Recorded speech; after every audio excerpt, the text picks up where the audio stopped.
السلام عليكم، اخباركم ايه؟ يا رب تكونوا بخير. طبعا زي ما كنت منزل امبارح في البوست ان الفيديو ده مهم لاي صانع محتوى ببجي موبايل، وعايز ان هو يكسب من صناعه المحتوى اللي هو بيعملها، مش يعمل محتوى كده على الفاضي ما يكسبش منه ولا اي حاجه. في الفيديو ده اشرح لك بالتفصيل ازاي تنضم لبرنامج المواهب العربيه او يتغير المسمى بتاعه حاليا لنكست ستار. فاحنا هنعتمد نكست ستار طول الفيديو بقى، مش عن المواهب العربيه تاني. المهم يعني اشرح لك ازاي تنضم لنكست ستار من الصفر حرفيا، من اول انشاء الحساب، من اول كل حاجه حرفيا من الصفر. فلو الفيديو عجبك ما تنساش تعمل سبسكرايب وتعمل لايك للفيديو، ويلا بينا نخش شرح على طول من غير مقدمات طويلة. اول حاجه هيطلبها منك انك تعمل اكونت ديسكورد. لو انت عندك اكونت ديسكورد هيطلع قدامك دقيقه دلوقتي على الشاشه اتخطى ليها، لان أنا هشرح دلوقتي على السريع كده ازاي تعمل اكونت ديسكورد. فيلا بينا على طول. اول حاجه هيطلبها منك الايميل، طبعا هتكتب الايميل بتاعك. بعد كده هيطلب منك الديسبلاي نيم. الديسبلاي نيم ده مش اليوزر نيم، ده الديسبلاي نيم ده اللي بيظهر للناس، اللي هو مثلا وليكن مثلا انا هكتب نيد، ده اللي هيظهر للناس. انما اليوزر نيم اللي تحته ده اليوزر اللي انت تديه للشخص اللي انت عايزه يدور عليك، يعني ده يبقى اسم فريد ليك انت بس، ما ينفعش يبقى مع اي حد تاني. فلكن مثلا نعمل نيد 09 كده اهو. بعد كده يطلب منك الباسورد، طبعا مش محتاج ان انا اشرحه يعني. كده يطلب منك تاريخ الميلاد، الشهر واليوم والسنة. وبعد كده تعمل صح على الشروط بتاعة البرنامج وكده. وبعد كده تكريت الاكونت، تدوس على كريت اكونت. كده نكون احنا عملنا اكونت ديسكورد. نخش على الخطوة اللي بعدها على طول. اول ما الديسكورد يخش، لو انت مفهمتش من شرحي لان انا كنت بشرح بسرعة، فانا شارح الكلام ده قبل كده ازاي تعمل اكونت ديسكورد، شرحه على الموبايل برضه. لو انت عايز تعرف ازاي تعمل اكونت ديسكورد على الموبايل هتلاقي الفيديو عندك في الاي اللي فوق. اما هنخش على الخطوه اللي بعدها. دلوقتي احنا بعد ما عملنا اكونت ديسكورد مطلوب مننا ان احنا دلوقتي نخش سيرفر ببجي موبايل مين اللي في الديسكورد. فانت هتعمل ايه؟ هتخش على جوجل وهتكتب ببجي موبايل، ببجي موبايل مينا ديسكورد. هتدوس على بحث، هتخش على اول لينك هيظهر لك، وانت بمجرد ما تدوس على اللينك هينقلك بشكل تلقائي على الديسكورد. بس انا عشان اصلا في السيرفر فهو مش هينقلني، بس انت اول ما تدوس حرفين على اللينك هيقوم نقلك على الديسكورد على طول. المهم انا هرجع للديسكورد.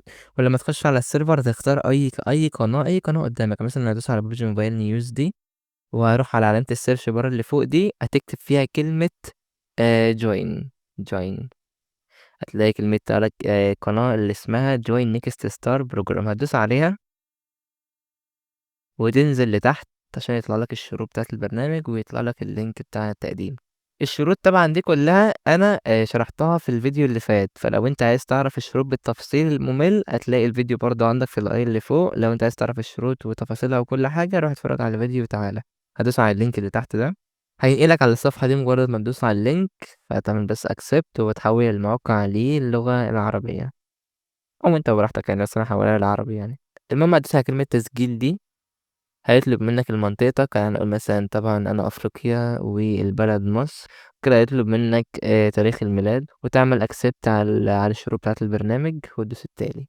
فكده هيطلب منك الايميل بتاعك. بعد كده هتدوس على كلمة ارسال الرمز دي. مجرد ما تدوس على كلمة ارسال الرمز دي هيبعت لك كود على الايميل. هتكتب الكود اللي اتبعت لك على الايميل دون، وبعد كده تكتب الباسورد بتاعك، تأكده مرة تانية الباسورد، وتدوس على إرسال وتسجيل. بعد ما تدوس على إرسال وتسجيل هيطلب منك حبة معلومات عن قناتك، زي مثلا أنت مشتركينك أغلبهم منين. المعلومات دي طبعا كلها هتخش على المنصة اللي أنت شغال فيها. مثلا لو يوتيوب هتخش على يوتيوب استوديو، لو على تيك توك هتخش على تيك توك استوديو.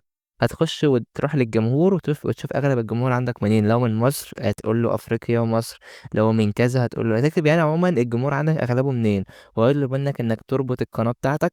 هو ربط القناه قبل الجمهور، انا لما اتلخبطت ربط تربط الاول قناتك وبعد كده يسالك على الجمهور، وهيسالك على حبه تفاصيل عموما في القناه هتخلصها. وبعد كده تكمل معايا الخطوه اللي بعد كده. انا مش هعمل الخطوه دي في الفيديو لان انا ما عنديش اكونت تاني اجرب عليه، لان لازم اجرب على الاكونت فعلي. انا ما عنديش غير الاكونت بتاعي اللي انا بعمل الفيديوهات ده. عموما دي خطوات سهله وحرفيا هي شرحه نفسها، فانت هتخلصها ودي تكمل معايا الخطوه اللي بعدها على طول. بعد كده هترجع للديسكورد وتدوس على اللينك تاني. مجرد ما انت عملت الخطوات اللي انا قلت لك عليها، اول ما تدوس على اللينك هيجيب لك، مش هيجيب لك دي، هو هيجيب لك على طول، هيفتح لك على القائمه اللي قدامك دي. اول حاجه هيطلبها منك البريد الالكتروني، طبعا اكتب الايميل بتاعك. تاني حاجه هيطلب منك اسمك بالكامل، اسمك الحقيقي، فليكن انا اسم مصطفى. كده تنزل تحت هيطلب منك البلد مصر طبعا. بعد كده ركز معايا في الخطوتين اللي تحت دول عشان اغلب الناس بيخافوا منهم، معرفش ليه مع انهم سهلين. اول حاجه هيطلبها منك اليوزر نيم بتاع الديسكورد. هترجع على الديسكورد تاني وتدوس على الصوره بتاعتك وانا اليوزر نيم بتاعي اهو، ده الديسبلاي نيم اللي انا قلت لك عليه، اللي تحته ده اليوزر نيم، فانت هتعمل له نسخ توديه هناك في الموقع. طب لو انا موبايل اجيبه ازاي؟ هيبقى نفس الخطوه بالظبط، هتدوس على صورتك اللي تحت وهتلاقي اليوزر نيم في وشك. بعد ما تنسخه هترجع على الموقع تاني وتحط اليوزر نيم مكانه. بعد كده نخش على الخطوه اللي بعدها. ركز معايا بقى في الخطوه دي بالذات، لان برضه الخطوه دي الناس بيتلخبطوا فيها. اليوزر اي دي بتاع الديسكورد، هترجع على الديسكورد عندك وتدوس على صورتك اللي تحت، وبعد كده تدوس على كوبي يوزر اي دي.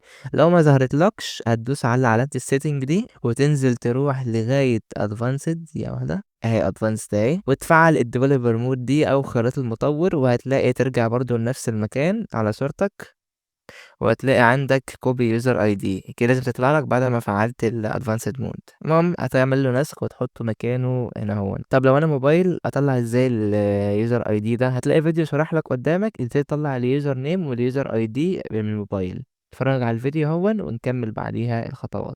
بص انت عموما عشان تطلع الاي دي بتاع الديسكورد على الموبايل، تخش على الاكونت عندك على السيرة اللي تحت، وبعد كده تدوس على السيتنجز، كده تنزل تحت حاجة اسمها advanced اهي، تفعل الخيار اللي اسمه developer mode ده أو وضع المطورين، تفعله. بعد كده ترجع على أي سيرفر عندك وتخش على السيرش بار ده وتكتب اسمك، ثانية ده نيت، وهتدوس على اسمك وتدوس على التلات نقط اللي فوق على اليمين دول. بعد كده كوبي يوزر اي دي، وبرضه فوقيها كوبي يوزر نيم عشان لو انت عاوز ده او ده. بعد ما الفيديو ظهر هتنزل لتحت هيطلب منك الاي دي بتاعك في اللعبه، ده تركز فيه جدا لان لو اتلخبطت فيه هيروح عليك جميع المكافآت تقريبا. تخش اللعبه تعمل له نسخ وتحطه في الموقع. انا مثلا حافظ اكتب 3 5 9 4 10 6 0 2.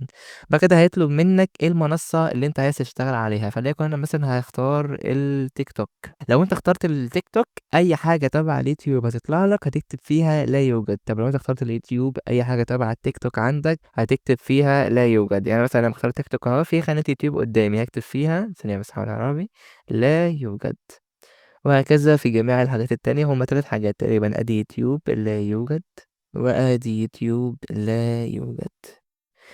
نخش بقى في المهم لينا، التيك توك تشانل يوزر نيم. اليوزر نيم بتاعك هو التيك توك بتاعتك. هتخش على التيك توك عادي، صفحتك على التيك توك، تدوس على البروفايل بتاعك تلاقي اليوزر نيم بتاعك اول نيت جيمنج 1. طب لو موبايل هتلاقي نيت دي فوق الاول وتحتها اليوزر نيم بتاعك جنبه علامه منشن كده اهو، هتاخده مالكش دعوه بعلامه المنشن، هتاخد اليوزر نيم ذات نفسه وترجع للموقع وتحط اليوزر نيم مكانه. بعد كده هيطلب منك اللينك بتاع صفحتك، هترجع تاني للتيك توك وشايف علامة السهم ده هتدوس عليها وتدوس على كلمة كوبي، هتلاقي برضو علامة السهم دي موجودة عندك في الموبايل، هتحط مكانه هنا هون.